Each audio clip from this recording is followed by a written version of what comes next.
Hello music lovers and welcome back to the Woodshed. You ever been on the down low?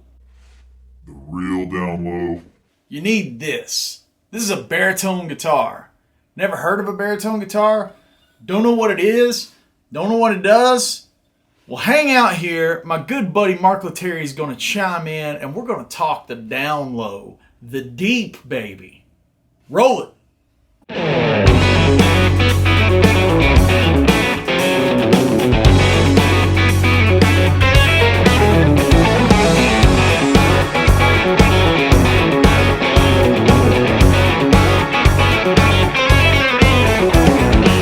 So I remember back in the day, one of my favorite Van Halen moments is the Live Right Here, Right Now video. And Eddie, on the song Spanked, plays a 6-string bass. I thought it was a baritone when I was a kid. It was a double neck Music Man. It was purple. It was so rad, and it just had this real gutty, low thing. And around that same time in my life, Clint Black had a song on the radio called Killin' Time. Had this really cool baritone intro. Didn't know what it was at the time. I just knew that I liked it and it sounded cool. Fast forward all these years later, I've become friends with Mark Lettieri from doing shows and that kind of thing, and he has ventured heavily into the world of baritone. He's got several albums out, the Deep Sessions. He's played baritone with Snarky Puppy, the Fearless Flyers, and his solo stuff. Be sure to go check that out. And I got curious myself and wanted to start messing around with baritone. Didn't really know where to start, so I called my good friends over at Fender and had them send me this dude right here. Beautiful Telecaster body in the classic surf green, Jeff Beck inspired kind of look. But it's got the baritone scale length. And you're probably wondering why it's not a Sir, as I am a Sir artist. But as of making this video, Sir doesn't currently offer a baritone. And if you're going to do the baritone thing, you know, this is a great place to start. So big shout out, big love to Fender Guitars for sending me this thing to experiment with. And if you're curious and want to grab a baritone for yourself, Squire offers a $300-400 baritone that's got P90s in it. You can find them like Reverb and places like that. So sniff around on the internet and see if you can wrangle you a baritone to get down low with. So let's take a listen at this thing, and you know, this is this Fender baritone. Basically, it's a telly body with the baritone neck on it. Let's take a listen at it and see what she sounds like, okay?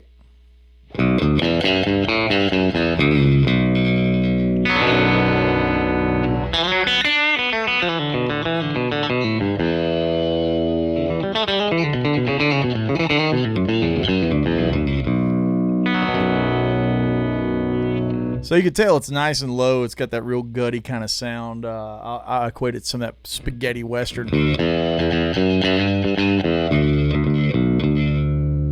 That kind of thing, right? So let's flip through some switches. Right now I've got it on the bridge pickup.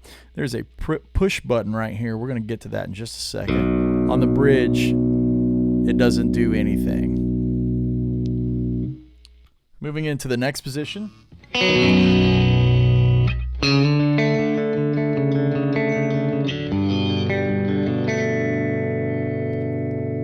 And if I push the button in,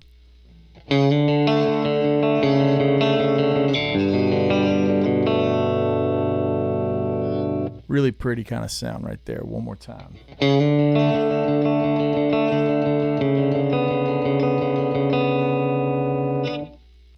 So pulling the button out.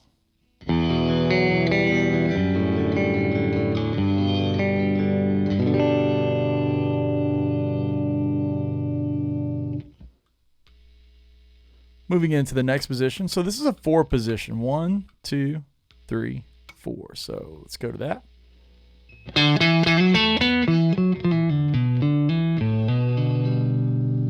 So that's kind of just a traditional neck pickup kind of sound.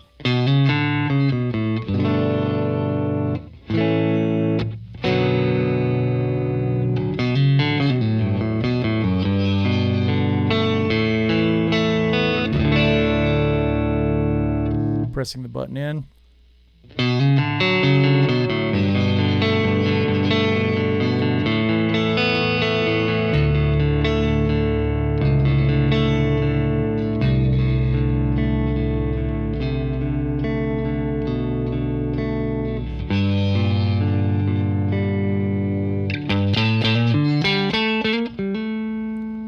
Pulling the button back out.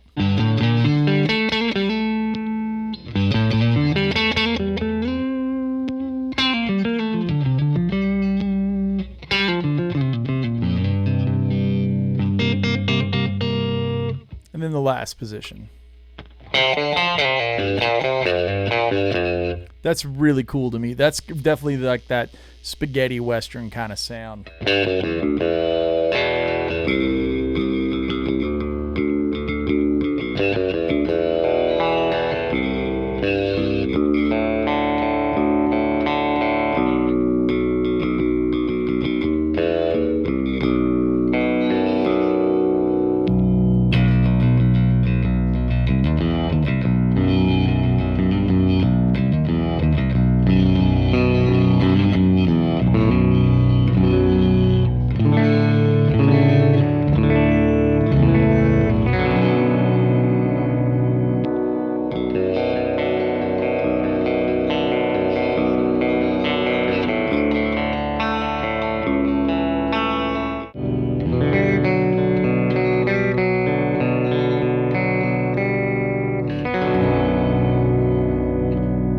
Cool.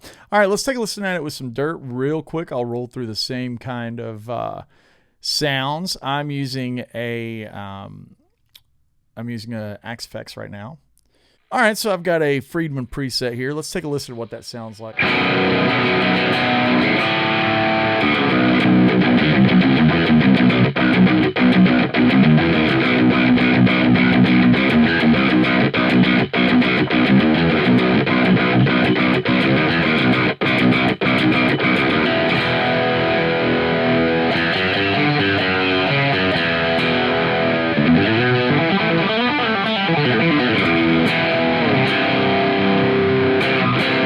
Okay, rolling through the switches.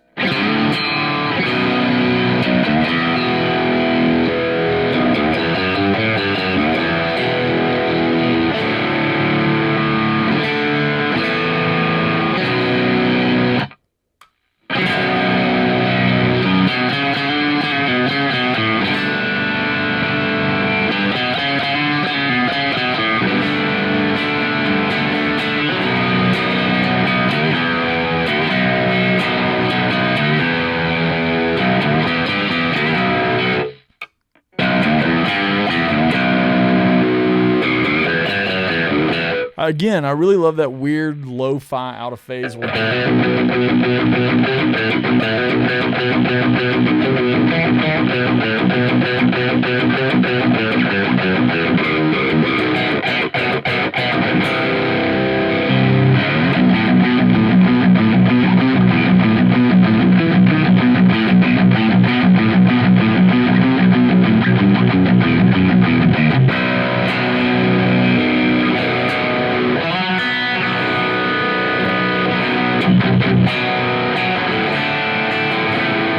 And there's a little bit of noise, but these pickups are passive pickups, and they are, you know, they're tele pickups. So there's a little bit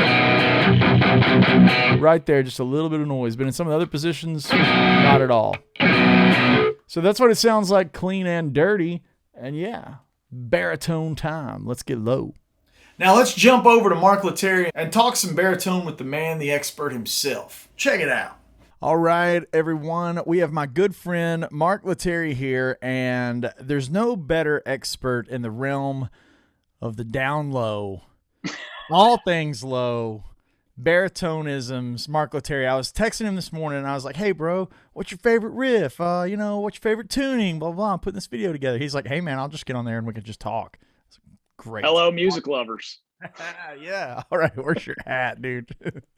Where's your hat? Oh, there it is. All right, I see it. I got it. I didn't bring a hat. Yeah. So, man, let's just jump in. Like, what led you to the baritone itself? And like, we were both like kind of going around laughing about the first time we each heard baritones. Mine was probably Clint Black's "Killing Time," and then shortly after that was Van Halen's "Live Right Here, Right Now," where he's playing the double neck. Right. And then I admittedly what's that? I said, and then you corrected me on like the I was asking about the tuning, and so that's not like a baritone. That's an octave, right? Yeah. So that's technically, I guess it's not a Fender in the video. It's a Music Man, but it's the Fender Bass 6 was like that. The guitar that they had on all those old country and surf tunes and everything from like the 60s, which is tuned down a full octave. So it's 6 guitar strings but tuned down a full octave. But Yeah, baritone for me was like a happy accident, really. I mean, I had used them maybe once or something in a studio by the suggestion of the engineer, just like, hey, try this. But I didn't really think much of it. I just sort of assumed it was like a country music instrument or something. But Snarky Puppy was kind of using them a little bit in kind of a more of a rock and or singer songwriter context. So I bought one. I bought a Dan Electro, one of the reissue ones, just to have at the house for session stuff. And then I just started accidentally playing my funk rhythms that I always play, but I just was playing them on a baritone and was like, hey, this is kind of a new vibe, you know? So that took me down the path that I'm on. But I think the first time I'd heard one, we were texting, was a Joe Satriani song called Luminous Flesh Giants. And the riff, and I came to learn this much later, I didn't know it at the time, but the riff is a baritone riff played by Andy Fairweather Lowe, who was the rhythm guitar player on that record, who used to play with Eric Clapton, I think, and a whole bunch of other people too. So he's playing this really cool, kind of groovy rock baritone riff. And I didn't really know what it was when I was listening to it. I just thought it sounded cool. But then I remember seeing a video of them in the studio years later, and I was like, oh, that was a baritone guitar. Okay. And I had already kind of gotten into baritone at that point, but and then you showed me the Van Halen tune Spank. That I felt silly. I had never really heard that one. But so that's good. A vibe. That riff is amazing. Yeah. It's so good. And like, just, you know, it's just another feather in the cap of EVH, because it seemed like no matter what you gave the guy, he had a way to make really great music that still sounded like Van Halen. You know what I mean? Right. It's like, didn't matter what the vehicle was that he was driving, it still had that Van Halen magic. And yeah, totally. I was on the phone with Sterling Ball of Ernie Ball Guitars after the Petrucci event, and he was telling me about the process of making the double neck, and it was like all hollow, like the top half of that guitar, like the bottom one is like just the EVH guitar, and the top was all like chambered out and had the lipstick Dan Electro looking pickups in it and stuff. Right. Yeah. So awesome. Is that what your Dan is? Does yours Dan have the lipstick ones? Mm-hmm. Yep, it's just the standard, and that's like that's a $400 off the rack guitar. You know, I mean, those things, they're the beauty is in the cheapness. Yeah, right. You know, and that's not like a knock on quality or whatever, but like they're very easily put together. I don't even know if they're made out of wood. I think they're made out of some sort of fiber like it's like plywood or something, like, you know, it's like particle board. Yeah, no, really, I think that, but that's part of the sound. It's like no other baritone sounds like that guitar. Yeah, you know. Yeah. The one that Fender, I had it here, is, you know, just kind of looks. That's nice, right? Yeah, that's a big old Telecaster. Yeah, but it's got the big extended neck on it, and very cool. I don't know what they've done with the switches. I don't know what everything does. I just know what they sound like, and then there's a push button on the top of it. Oh, that's really cool. I don't know what all it does. So let's talk about tunings, man. Okay. Like this one's tuned in like whatever Fender sent it to me, so B to B, right down to Fender, whatever. Right. What? And you mentioned tuning another step down from that, right? Right. So most baritones, I think, have come shipped in B, because that's just generally the baritone tuning. I go down one more step and I go to A on most of my baritones, on like the traditional scale length. So like 27 and above, I'll tune to A. Anything shorter than that, I'll tune to B. I do have a couple baritones that are 26, so I'll tune to B. And I like the way A feels, especially with the size gauge strings that I use. I was going to ask if it was a slinkiness, because it does feel a little lineman cable-ish. A little tight. Yeah, it's a little tight. Do you know what the scale length is on the Fender? I think it's that John Cooper measured it, and it wasn't probably 28 or higher. No, it's not that high. Oh, really? Yeah, because the EVH one and the Music Man version of the EVH guitar they make now, those are a 30, and this one wasn't quite that high, even close to that. So this is like a 27, 28 kind of thing. Okay. Yeah, so I have my PRS is a 27.7, and I use 13 to 72, and I tune in A.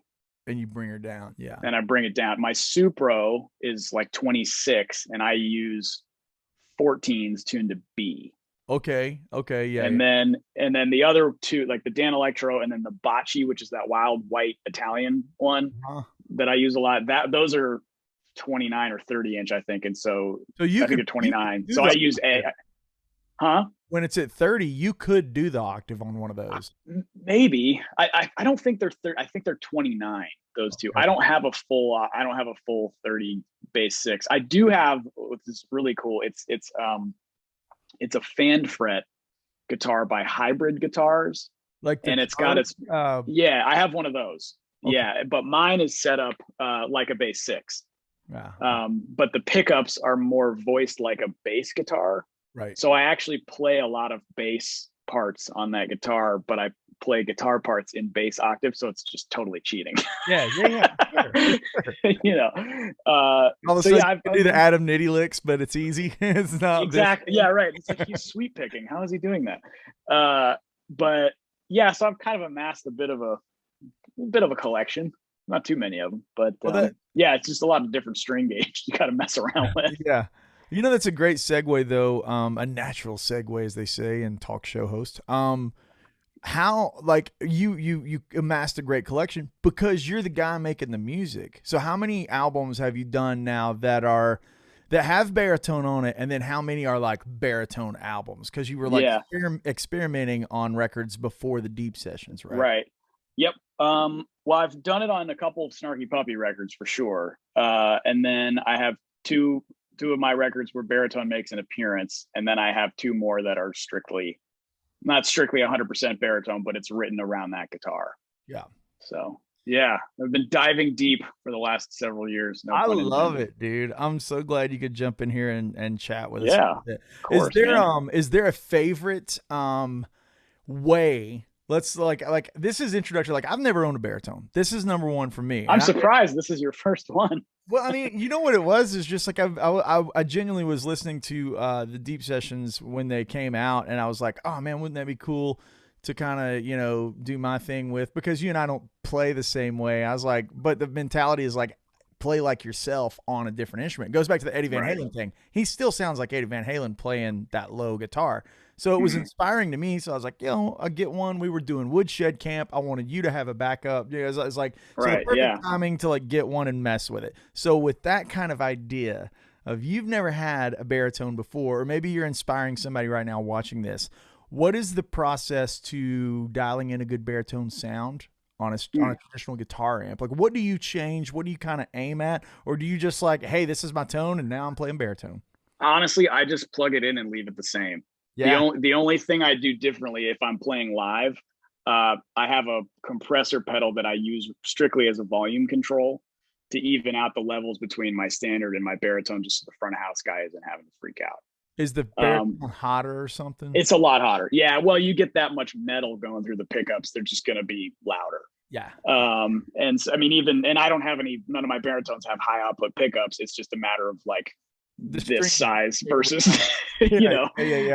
So I don't really EQ the amps that much. If anything, I'll roll some of the bottom end off, but the bottom end is part of the baritone funk sound. So like when me and Wes link up on a riff, it's just like the subs and it's just beautiful, right? So that's part of the sound. But you know, I would say check your volume. You know, you don't want to totally fart out your amp right away, but then EQ a little bit and play rhythm stuff first. The first thing about baritone guitar is like, well, you might be able to do it, but it's playing leads and all that kind of stuff is going to be way different. You're not going to be able to bend strings like you can, or you know, alternate pick or whatever you do. So I always just focus on the rhythm aspects first. It feels so akin to my Bluegrass guitars, my Dreadnought 13s. Yeah, so there you go. The way you play some Bluegrass. I want to hear you play some Bluegrass on the Barry, dude. That's your assignment. So it's funny. It's funny that you say that. Like, that's the kind of thing. Like, I'm really experimenting with it. And here's the thing. So you haven't heard the piece that's kicking off this episode, so I'll just kind of fill you in. But the theme behind like what the inspiration for the first piece I've ever recorded, which is for this YouTube video, was like a cowboy western on the moon. You know, because it's so low and heavy, but it's also got that Ghost Riders in the Sky thing when you're playing on the bridge pickup and Back it's by the bridge. playing low. Yeah, it's really Great. cool. So it's cool that it's like inspirational in different ways. And man, you have been such a pioneer, and so many dudes are like getting on Instagram and posting their own stuff. It's cool, man. It's really cool. Right on. Yeah, Right so on. thanks for jumping in here and Of course, bro. answered some questions, hanging out a little bit. Yeah, dude. Can't wait to see the video, man. I can't wait to hear the song you did.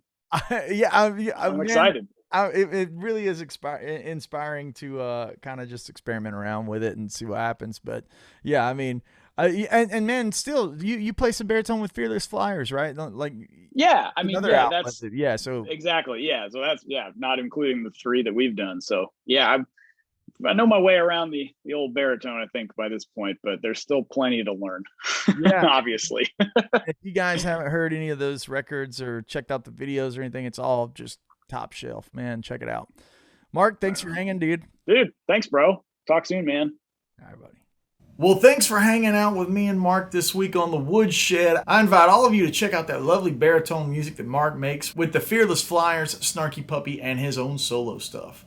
Also, if you've never heard Van Halen's Spanked off of For Unlawful Carnal Knowledge, go check that out.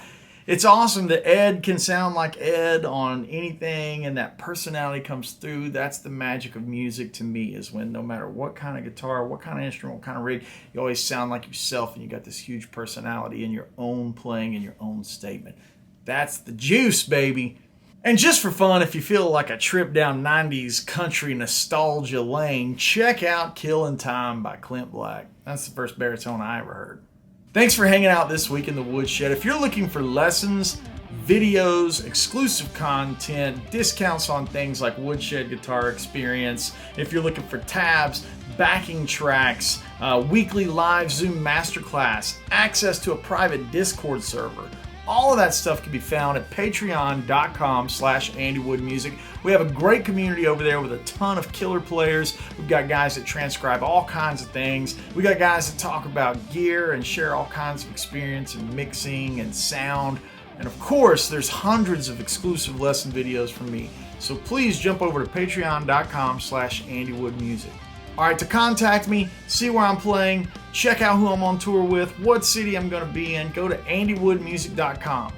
Over at andywoodmusic.com, I've got TrueFire lesson packages. Those are awesome. They include nice tablature that plays along with the lesson, the ability to join in on the backing tracks. I've got things with Jam Tracks Central. Love those guys. Courses with Jam Play. Then I've got bundles that include my Axe Effects patches, the Guitar Pro and tabs to my songs, backing tracks, and you can grab a bundle and say you want to get the bundle to Junktown. It'll come with the tone for your Axe Effects, the backing track to play along with, and the transcription so you can learn everything note for note. Thanks to Levi Clay for transcribing that album. You rule, Levi. For all of that stuff, visit the store at andywoodmusic.com.